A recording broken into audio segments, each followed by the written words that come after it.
Jesus died and rose again, even see them also which sleep in Jesus will can bring with Him. Dahil naniwala tayong si Jesus ay namatay at muling nabuhay. Maniwala din tayong bubuhay ng Diyos upang isama kay Jesus ang lahat ng mga namatay na sumampalataya sa Kanya. Salamat po, Panginoon, sa iyong mga salita. Sa assurance na aming Panginoon God, pangahawakan. Hindi kami, Panginoon, manatiling buhay sa mundo nito. Amen. Jesus. Dating kami, Panginoon, sa kamatayan. Ngunit ang assurance namin, Panginoon, kung sino man ang naniwala sa iyo, ay muli mong bubuhayin. Lord, dagdagan mo, Panginoon, ang aming panampalataya sa iyo. Huwag mo, Panginoon, paitulot na mapalitan ng mga material na bagay ang aming panampalataya. Masisira ang mga bagay sa mundo nito. Lahat ng aming mga pinagpatulan. Lahat ng aming painunggan, pinagsikapan, araw at gabi. Ito painunggan, masisira. Ngunit painunggan ng mga bagay spiritual. Ito painunggan ay walang kasiraan sa aming mga buhay. Tulungan mo kami, Panginoon, ito Panginoon ay aming paghawakan. Hindi, Panginoon, mawala. Dumarating sa amin, Panginoon, minsan ng kainaan. Na gusto na namin, Panginoon, bumalik. Kung saan mo kami, Panginoon, nadatnan, na natutulog kami sa mga bagay spiritual. Pero, Panginoon, ginigising mo kami, Panginoon. Sa pamagitan ng iyong mga mensahe, higit sa natin, Panginoon, sa pamagitan ng iyong banal na Espiritu, nagbibigay sa amin, Panginoon, muling pagkagising. Gisingin mo minsan ang bawat isa sa amin, Panginoon, sa aming pagkaiglip at pagkatulong. Tulungan mo, Panginoon, ang bawat isa amin. Mag-amisay ngayon, Panginoon, namin mapapakinggan. Itago mo ako, Panginoon, sa likod ng iyong kapangyarihan. Habang ako, Panginoon, ay nakatayo sa likod ng pulpito. Ikaw makita at marinig. Pagpalain mo ang aking mga kapatid na nandito. Kausapin mo sila, Panginoon, at ikaw, Panginoon, mismo muli, Ama. Hallelujah. Magbigay sa kanila, Panginoon, ng pag-uunawa. Salamat, Panginoon. In Jesus' name. Amen. Praise God. Ang mensahe po natin na dali na nagsabi, the importance of Christ's resurrection. Hindi na po tayo Hallelujah. Ang halagaan ng pagkabuhay muli ng ating Panginoon. Amen. Mahalaga po ang pagkabuhay ng ating Panginoon. With that, tayo po ngayon ay nagsiselebrate ng komunyon. Dahil ito po ay ating pong inaalala ang ginawa sa atin ng ating Panginoon. Amen. That's right. 1 Corinthians chapter 1 verse 18. For the preaching of the cross is to them that perish foolishness, but into us which are saved, it is the power of God. Mapatid, sa ibang tao, ang kamatayan ng ating Panginoon sa cross ay ito po ay kahangalan para sa kanila. Ngunit kung patuloy po sila nagiging hangal, kapamakan po ang nag-aantay. That's right. Sa kanila. Amen. Ngunit sa mga manampalatayang katulad mo at katulad ko, kapangyarihan ng Diyos para sa ating mga naliligtas. Salamat, kapatid. Dahil naligtas po tayo, hindi dahil sa ating sariling effort, kundi sa pag-ibig ng ating Panginoon Kristo. Amen. That's right. For it is written, I will destroy the wisdom of the wise, and I will bring to nothing the understanding of the prudent. Mga kapatid,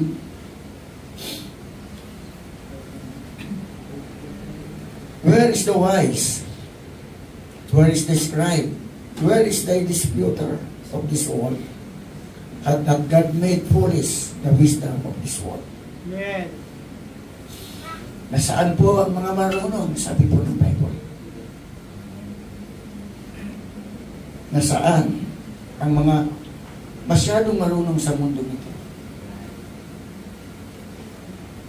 Nakita natin ngayon ang mundo. Kung mayroong mga nagsasacrifice, ito po'y pakitang tao. That's right. Kunwari, nagpapasa ng cross. That's right. Kung nakita natin ang ating pong sa cellphone, sa Facebook, mayroon pong nag-aako-ako na siya ay Kristo. Nung siya po ay inasal, ginantihan po. Yung nag-aasar sa kanya, sinuntok po. Pero ang totoong Kristo, kailanman hindi po siya umibig. Tiniis niya po ang hirap, paghihirap. That's right. Ngayon, ang mundo, magsisilbi sila dahil ito daw ngayon ang pagkabuhay. Totoo naman, ito ang pagkabuhay. Pero dapat si Jesus po ang isisilbi natin. Amen. Amen. Hindi ang repulto. Nakikita natin ang mundo ngayon. Kung babasa natin sa Exodus, ang katakot. Sino man ang gumawa at sino man ang sasamba, mayroon pong 3 generation na sumpa ang aabot. Yes, right. Kaya hindi talaga maalis ang problema ng tao sa mundong ating kinagalawan, even dito sa ating bansa. Hindi po magkakaroon ng maayos na buhay ang bansang Pilipinas kapag hindi po maglingkod sa totoong Diyos. That's right. Amen. Magkakaroon lamang ng kaayusan ng buhay ng tao kapag nakilala ang totoong Diyos. Kasi sino ba ang mag-aayos sa buhay natin kung yung totoong Diyos? Amen. Walang kakayanan sa buhay ng tao na ayusin ang magulong buhay natin kung hindi totoong Diyos ang ating pong nakilala. That's right. Pag hindi totoong Kristo ang ating kilala. May Kristo naman sila, pero lang dinuwing lang. Hindi alam kung talagang itong original na Kristo kasi 2,000 years ago na eh. Wala pa nung kamera. Pero ngayon, tingnan nyo kapatid, pag tinanong mo ang mundo, bakit niyo sila ay niluluhuran, paggalang, mga kapatid, yung kanila po ang sinasagot. Pero santo si mga kapatid, biblically ang nagsasabi. Kung patuloy na sumasamba ang tao, darating sa kala ang sumpa at matitigas talaga ang ulo ng mga bata at pati kalayawan talagang nagiging laganap. Right. Kasi nayaan na sila ng Panginoon ng kalayawan masunod dahil sarili ng mga kapatid ang dinulag na sila ng mundo, ng salibutan, ng Diyos ng salibutan nito. Dahil ang sabi nga ng 2 Corinthians chapter 4 verse 4, binulag ng Diyos ang salibutan ko. Ang kaisipan ng tao para huwag sumilag sa kalang Ebanghelyo ng ating Panginoon. Pero salamat sa ating Panginoon na mayroon po nakakilala at binigyang kalagaan ang kamatayan ng Panginoon sa krus ng Kalbaryo at ang muling pagkabuhay ng ating Panginoon. Ito po ay ang Ebanghelyo ng ating Panginoon. Amen. Kaya mga kapatid, kapag ang Ebanghelyo ng Panginoon ay hindi natin tatanggapin, manatili po tayo sa ilalim po ng sumpa. Dahil ang kapangyarihan ng Diyos, ang Ebanghelyo ng Panginoon, ay kapangyarihan po ng ating Panginoon para baguhin po ang ating buhay. Kaya sinabi ko sa inyo, kapatid, living testimony ang isang estudyanteng taga-Cares. Problema talaga yan, nandiyan sa teacher Trinidad. Even po ang nagsasabi po ang principal. Talagang naging problema ngayon ay ang grade 9. Dahil mayroon talagang mga espiritu po sa school ng mga kapatid, matigas ang ulo at the same time, mga kapatid, suicider po ang kailan po laging nasa isip dahil ayaw po nilang tumanggap ng pagkatalo.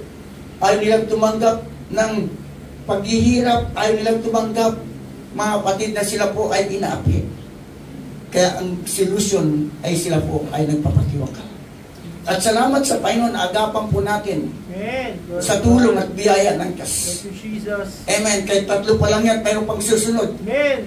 At darating ang panahon pag nagkaisa tayo sa panalangit, magkaisa tayo ng mapatid na hangarin na hindi lamang pang sarili ang ating purpose dito, kundi tayo po ay magamit ng Diyos na mag-reflect po ang pag-ibig ng Diyos sa buhay po natin, na mayroon po tayong mapatid pagmamahal sa ibang tao na hindi pa po nakilala sa Ebanghelyo ng ating Panginoon. Amen. Thank you, Jesus. Hallelujah. Amen. Sapagkat ayon sa karunungan ng Diyos, hindi niya pinagdulutang siya ay makilala ng tao sa pamagitan ng kailangang karunungan. Hindi po makilala ang Diyos sa pamagitan lamang ng karunungan. Sa halip, pinarapat niyang iligtas ang magpapasakop sa Kanya sa pamagitan ng magandang balita. Maliligtas ang tao sa pamagitan ng Ebanghelyo ng ating Panginoon. Na ipinangaral ng sa tingin ng iba ay isang kahangalan. Mga kapatid, sa iba, ang Ebanghelyo ay kahangalan. Ngunit sa mga sumampalataya, ito'y kapangyarihan ng Diyos sa bawat isa sa atin. Kung wala ang Ebanghelyo ng Panginoon, nasaan kaya tayo ngayon? Nandun pa rin tayo po sa lusap ng kasalanan, na ang buhay natin mabisyo pa rin tayo. Nagsisimba naman tayo, walang kapangyarihan ang pagpunta natin ng simbahan, maliban lamang yakapin natin ang pangalan ng ating Panginoon sa buhay po natin. Tanggapin natin ang kanyang mga salita. Yan ang sabi ng Bible, kapatid, ang panampalataya ay nanggagaling sa pakikinig ng Ebanghelyo ng ating Panginoon. Amen. That's right. Kaya ang pakikinig sa Ebanghelyo ng Diyos ay napakalaga. Amen. Amen. Amen. Kaya mga kapatid, nawa, tangkilikin natin ang salita ng Diyos sa ating tahanan, at ating tahanan, kaya natin na maging extension naman, mga kapatid, ng kapangyarihan ng Diyos. Marinig ng mga kapitbahay natin ang mga awiting makalangit habang tayo sa loob ng tahanan natin ay mayroong nagpupurit sa pangalan ng ating Panginoon.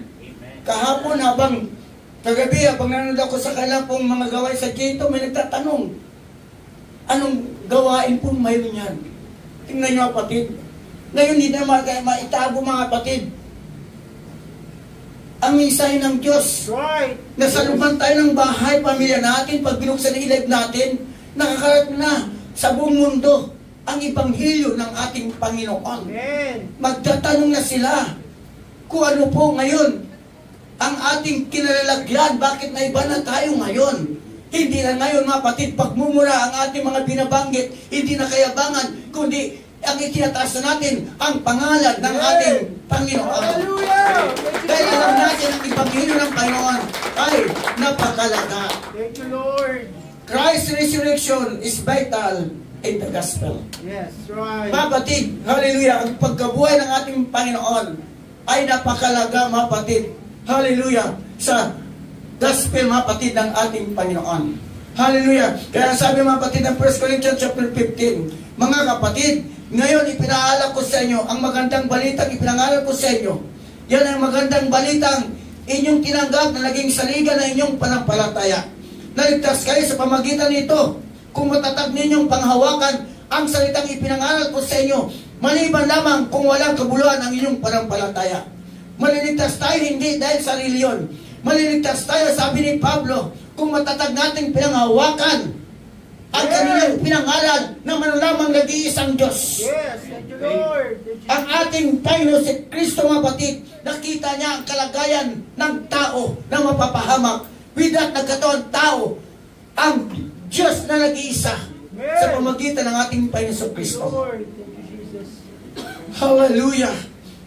At ang magandang balita, ang ating Panginoon Kristo ay isinilang. Sa sabsaban, na ililigtas niya ang lahat ng tao. Pangako yan ng Diyos. Ililigtas niya ang lahat ng tao sa pamagitan ng dugo ng ating Panginoon. Sa pamagitan, mga kapatid, ng Ebanghelyo ng Panginoon. Kaya ang bautismo ay napakalaga. Nagsisignify po yan ng dugo ng ating Panginoon. Amen. Ang sabi mga kapatid ng Biblia, kung wala ang pagbubuhos ng dugo sa krus ng Kalbaryo, walang kapatawaran ang ating mga sala. Ang tubig, mapatid, ay nagsisimbolik, mapatid, kahawig ng dugo ng ating Panginoon. Kaya nga kung wala, mapatid, pag walang bautismo sa tubig sa pangalan ng Panginoon, wala po tayong kaligtasan. Dahil sabi ng Biblia, hallelujah, ang sumampalatay mabautismuhan ay maligtas. Yes. Dapat ang hindi sumampalatay ay parusahan. Kaya malaga po yung ating bautismo, mapatid, ipamuhay natin yan. Hindi yan pag-aanib sa relihiyon. That's right. Simula nung nabautismohan tayo, sa gusto mo, mapatid, may kapangyarihan yan. Magbabago ka talaga. Basta pinagsikapan mo na ikaw lagi makinig ng mensahe ng ating Panginoon. Dahil sa pakikinig, doon ka hahatakin para gumawa po ng tamang direksyon, ng tamang landasin sa buhay mo. Kaya nga ang salita ng Diyos sa ilawan ng ating mga paa. Pero kung hindi tayo nakikinig ng salita ng Diyos, pag-araw lang ng Sunday, mga kapatid, makagkaroon tayong pagkakasala. Kasi nandito tayo sa mundo ng ating kinagagalawan. Right. Ng mundo na, mga kapatid, malakas ang current ng kasalanan. Amen, amen. Lalakas lang tayo kapag nakikinig po tayo ng pangangaral, ng salita ng ating Panginoon. Kaya salamat sa ating Panginoon. Amen. Pagpalain tayo lahat ng Panginoon Hallelujah. na nakikinig ng salita ng ating Panginoon at ipinamumuhay ang salita ng ating Panginoon. Amen. Naligtas kayo sa pamagitan ito kung matatag ninyong pangawagan ang salitang ipinangaral ko sa inyo. Maliban lamang na walang kabulan ang inyong panampalataya. Bigyan natin kabuluhan ang ating panampalataya. Bigyan natin kahalagaan ang ating panampalataya. Huwag nating hayaan na wala itong kabuluhan. Right. Ipaglaban natin ang panampalataya nating natanggap. Kaya nga kahit pagod na tayo, pupunta tayo sa Iglesia ng Panginoon para mapakinggan natin ang Ebanghelyo ng ating Panginoon. Kahit minsan, inalok tayo ng mundo, bibigyan tayo ng mga pribilehiyo, pero nagiging dahilan, hinahatak tayo para tayo po'y lumayo sa Ebanghelyo ng Panginoon. Kaya panghawakan natin ang Ebanghelyo ng Panginoon. Alukin ka man ng kayamanan ng mundong ito, kung naman nagiging dahilan, para ikaw muli manglamig, lalayo sa ating Panginoon. Di bale na ako ay naghihirap sa financial, ang malaga, may secure ko ang aking kaluluwa hanggang sa pagbabalik ng Panginoon. Dahil sabi ng Biblia, ang lahat ng mga panampalataya sa ating Panginoon, bagamat siya'y mamatay, ay magkakaroon muling pagkabuhay, nakapiling ang ating Panginoon. Amen. Kaya mga kapatid, mahalaga po ang salita ng Panginoon sa buhay natin. Inilibing siya at muling nabuhay sa ikatlong araw, tulad ng sinabi lang sa kasulatan. Siya nagpakita kay Pedro at saka sa labing dalawa. Ngayon mga kapatid, hindi po nanatiling patay ang ating Panginoon. Nagpakita siya kay Pedro at sa 12 disciples. Pagkatapos nagpakita siya sa mahigit na 500 kapatid hanggang sa 500 na mga manampalataya na nagkakatipon. Marami pa sa buhay pa hanggang ngayon, subat patay na ang ilan. At nagpakita din kay Santiago at pagkatapos ay sa lahat ng mga apostol. Sa kuli-hulihan, nagpakita rin siya sa akin. Kay Pedro, kay Pablo ha, kahit na ako'y tulad na isang batang ipinanganak na wala pa sa panahon. Sapat ako ang pinakapahamak sa mga apostol. Hindi nga ako karapat dapat tawaging isang apostol sapagkat inuusig ko ang iglesia ng Diyos. Dati pong taga-usig ng iglesia ng Diyos. Pero dahil sa biyaya ng Panginoon. Amen. Hallelujah! Niligtas si Pablo Amen. ng dugo ng ating Panginoon, ng pag-ibig ng ating Panginoon. Lord. Ngunit dahil sa kagandang loob niya, ako'y naging isang apostol at hindi naman nawalang kabuluhan ang kaloob niyang ito sa akin. Katunayan, nagpapagal ako ng higit kaysa sino man sa kala. Sabi ni Pablo, binigyan niyang kalagaan ang mga blessing o ang grasya na kanyang natanggap. Nagpapagal siya. Hallelujah! Ipinapangaral ang Ebanghelyo ng ating Panginoon kahit kapalit ang kamatayan. Dahil binigyan niya kalagaan ang Ebanghelyo na naging dahilan para siya po mapabilang sa mga alagad ng ating Panginoon. Kaya sabi niya, mga kapatid, nagpagal ako ng higit kaysa sino man sa kila. Subalit hindi ito dahil sa sarili kong kakayanan, kundi dahil sa ganda loob ng Diyos na nasa akin. Ang nagbibigay pala sa atin upang makagawa tayo na walang kapalit, kapatid, na mayroong pag-ibig, yung Holy Ghost na sa atin. Kaya kumusta po ang inyo pong, hallelujah, kaugnayan sa harapan ng ating Panginoon? Nandiyan pa ba ang Holy Ghost? Nandiyan pa ba ang Spirit ng Panginoon? Kasi pag wala na tayong Holy Ghost, mahirap tayo makagawa na wala na po tayong pag-ibig sa gawain ng Diyos. Makakilos lamang tayo na may pag-ibig. Hindi natin ilintina ang pagod, hirap, alang-alang sa pangalan ng ating Panginoon kung nandiyan pa ang Holy Ghost. Masigasig pa rin tayo sa mga gawain ng Diyos. Saan man tayo pumaroon dahil alang-alang sa pangalan ng Panginoon, gagawa tayo. Kaya mahalaga talaga ang Holy Ghost. Amen. Ang Holy Ghost, kapatid, ang siya tumutulong sa atin para tayo makagawa sa purpose ng Diyos kung bakit tayo iniligtas. Amen. Hallelujah. Kahit naging ako sila, ito ang pinangalan namin at ito ang piniwalaan ninyo. Pangawakan natin ang Ebanghelyo ng ating Panginoon.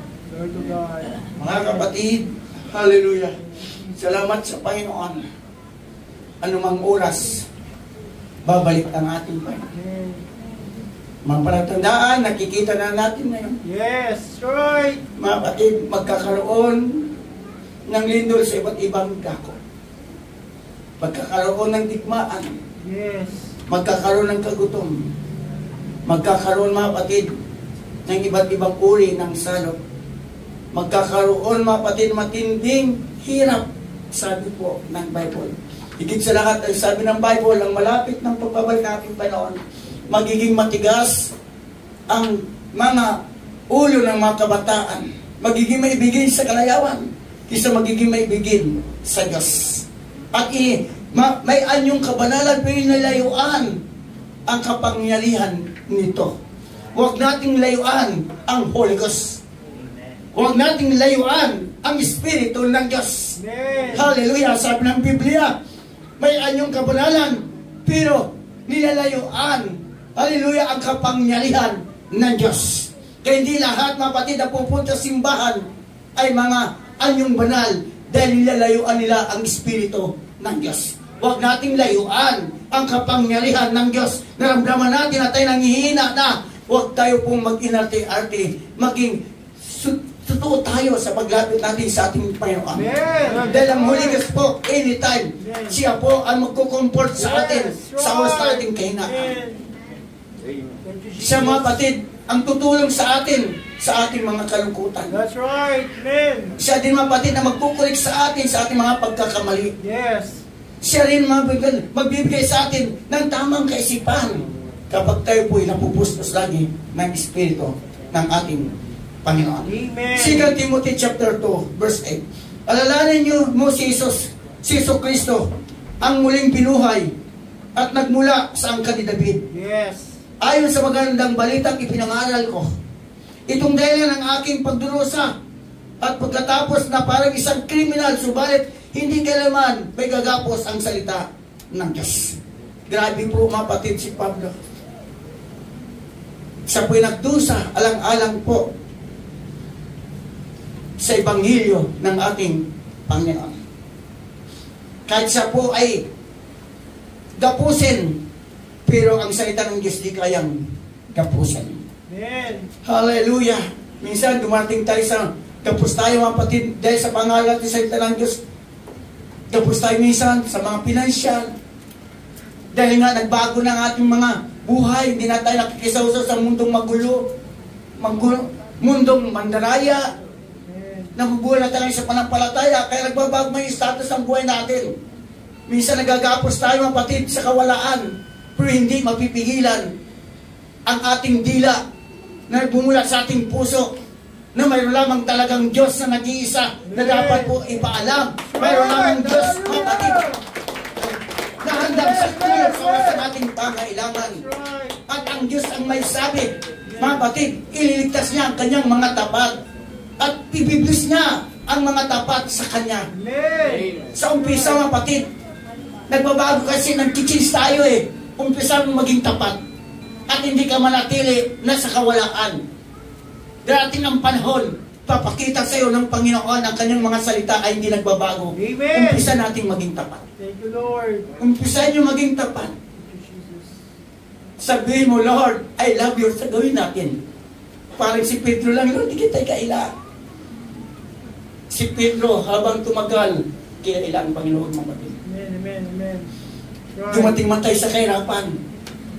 Nawa, huwag tayo lumayo sa ating Panginoon. Huwag na huwag tayong lalayo sa ating Panginoon. Thank you, Lord. Thank you, Jesus. Huwag na huwag tayong lalayo. Darating tayo sa mga problema, normal po yan. Pero hindi dahilan yan, mapatid na tayo tatalikod sa Panginoon. Minsan magkakasakit ang ating mga anak. Minsan maputulan na tayo halos ng kuryente. Minsan wala na tayong mapatid. Minsan natatanggal tayo sa trabaho. Minsan halos wala na tayong makain. Hallelujah. Pero niyan dahilan, natatalikod na tayo sa paglilingkod sa Panginoon. Amen. Nawa yung pang maging dahilan na lalo natin pangawakan ang salita ng ating Panginoon. Minsan may sakit tayo. Hallelujah. Pero hindi nagbabago ang salita ng ating Hallelujah. Panginoon. Thank you, Lord. Totoo ang kasabihan. Ito'y kung tayo namatay na kasama ni Jesucristo, mabubuhay tayong kasama niya. Amen. Kung tayo nagtiis sa hirap sa mundong ito, maghahali din tayo kapiling niya kapag itinapil natin siya, itatakwil niya.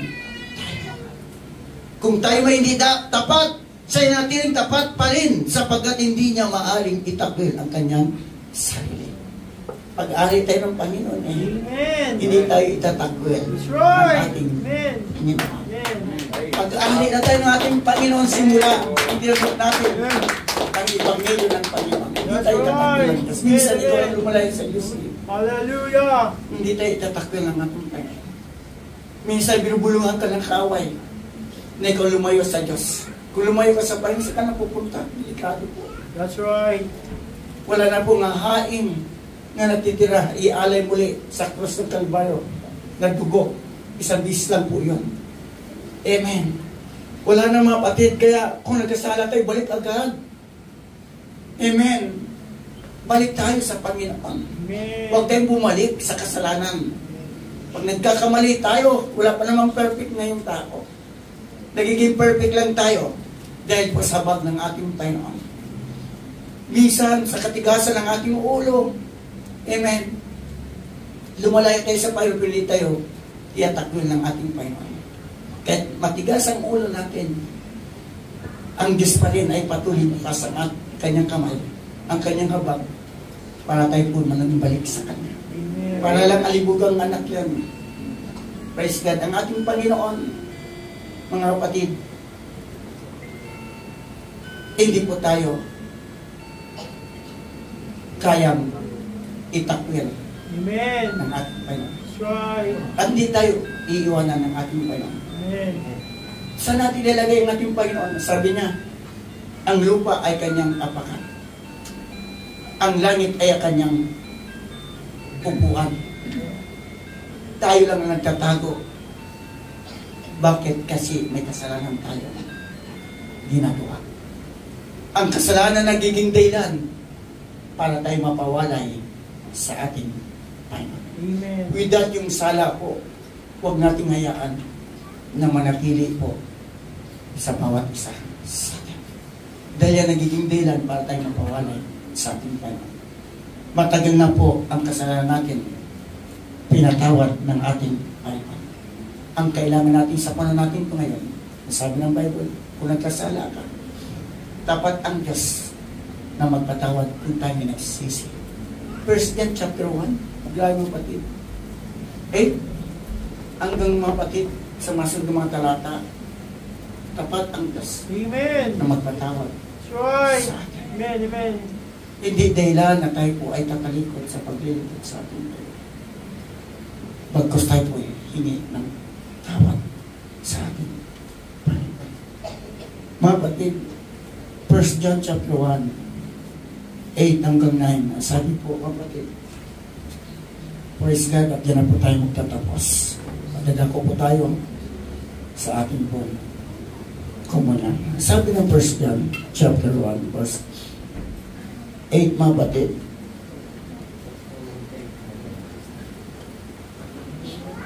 Ang sabi nito, batid, kung sinasabi na tayo walang kasalanan, dihadaya natin ang ating sarili. Yes, right. At wala sa atin ang katotohanan. Yes. Subalit kung ipahayag natin ang ating mga kasalanan, papatawarin tayo ng Diyos sa mga ito. At lililisin tayo sa lahat ng ating kasalanan sapagkat siya'y tapat at matuwid. Verse 10, kung sinasabi natin hindi tayo nagkasala, ginagawa natin sinungaling ang Diyos. Amen. At wala sa atin ang kanyang mga salita. Mga kapatid, kung sinasabi natin hindi tayo nagkasala, ginagawa natin sinungaling ang Diyos. Ginagawa natin sinungaling ang Diyos. At wala sa atin ang kanyang mga salita. Hallelujah. Thank you, Jesus. Ito yung dahilan na may altar tayo. Amen. That's right. Dahil ang altar, doon natin po idinadako sa apoy ang lahat po ng mga basura na ating naagaw. As long na may apoy ang altar, mayroon pong kapangyarihan. Yes. Thank Kaya you, sa Lord.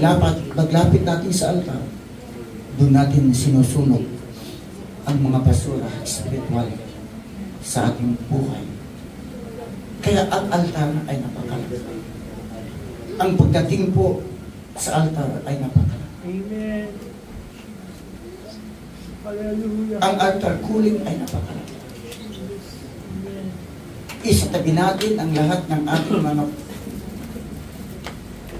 iniisip na nagiging dahilan minsan na hindi tayo makapag-concentrate at hindi tayo nagiging tapat sa ating Panginoon. Dahil kung isip natin minsan, wala po sa concentration para po kausapin at ipagtapat ang ating mga nagawang pagkakasama Yes, right. sa harapan ng ating Panginoon. Amen. At sa ating mga kapatid naman dito, pag nandito po tayo sa Diyos, iwasan po natin na magpintuan. Yes, right. Dahil sa Biblia, ang panampalataya nanggagaling sa pakikinig ng Amen, Ebanghelyo amen, amen. ng ating. Minsan ang kaaway, ginagamit minsan ang ating kapwa para tayo lumihis sa pakikinig ng salita ng ating Panginoon. Mahalaga ang pakikinig sa salita ng Panginoon. Dahil sa pakikinig ng salita ng Diyos, doon po tayo nagiging banal habang tayo nakikinig ng salita ng ating Panginoon. Amen. His resurrection is necessary Yes. to our salvation. Amen. That's right. Mga batid, ang pagkabuhay ng ating Panginoon Hallelujah. ay napakalaga Hallelujah. Hallelujah. sa ating Thank you, Jesus. Amen. mahalaga po sa ating kaligtasan ang muling pagkabuhay ng ating Panginoon. Tayo po minsan tumayo. Magpasalamat tayo sa ating Panginoon sa oras na ito.